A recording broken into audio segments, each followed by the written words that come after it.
Behind me, we have the Bolt CEO, Marcus Willig. Do reach out to me. We want to help and support you.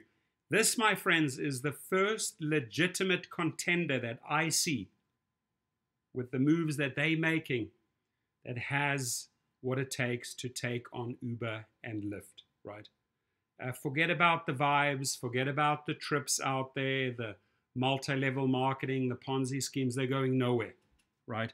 You have to be a serious contender if you want to go up against the likes of Uber. Now, what's interesting here is that the EU, the European Union, is backing the taxi app Bolt to help it compete with Uber. Remember when Uber got kicked out of the London market, right?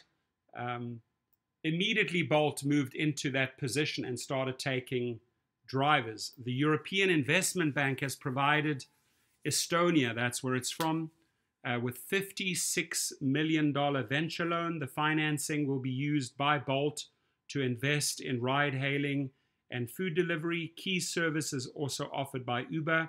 Competition between Bolt and Uber has heated up after the latter was blocked from operating in London, right? Bolt, the European challenger to ride-hailing giant Uber, like I said, secured this money. It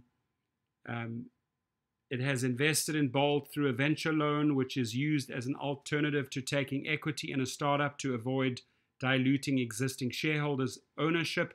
Tallinn, Estonia-based Bolt is one of several firms looking to chip away at Uber's dominance in the ride-hailing space.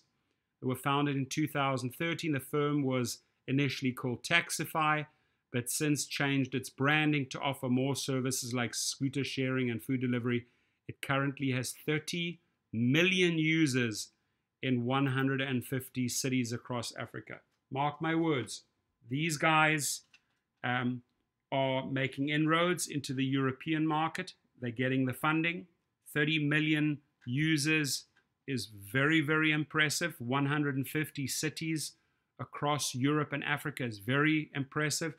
And I hope that the Bolt CEO, Marcus Willig, he looks like a very, very young guy.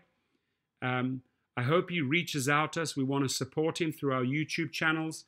And I'm sure he's one up on Dara K and one up on Logan Green and John Zimmer. I'm sure he knows how to treat his people well. Because if at that young age, you've actually been able to break into all of these markets with way, way less funding than Uber and Lyft received, you are doing something right. So I'm sure his set of managerial skills is way beyond that of Dara, way beyond that of Logan Green and John Zimmer.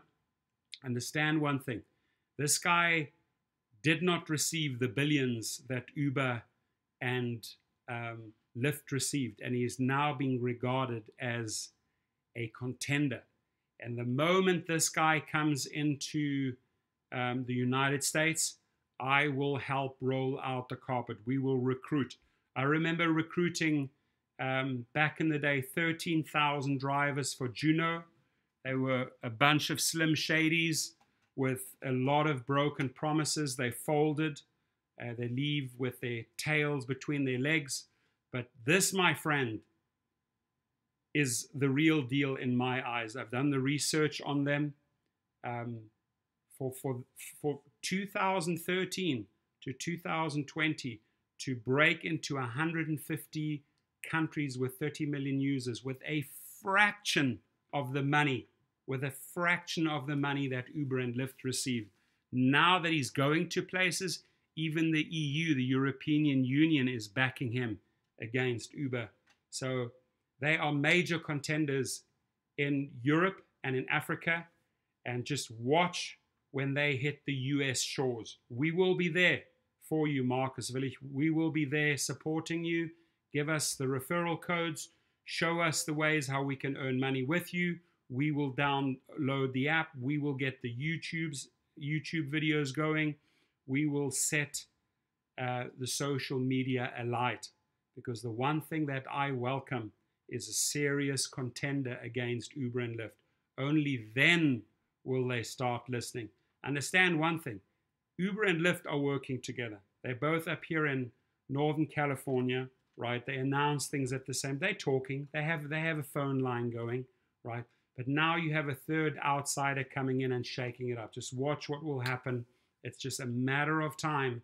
And this youngster here is in the United States. We wish him well, and let us know how we can help and support you, Marcus. Thank you.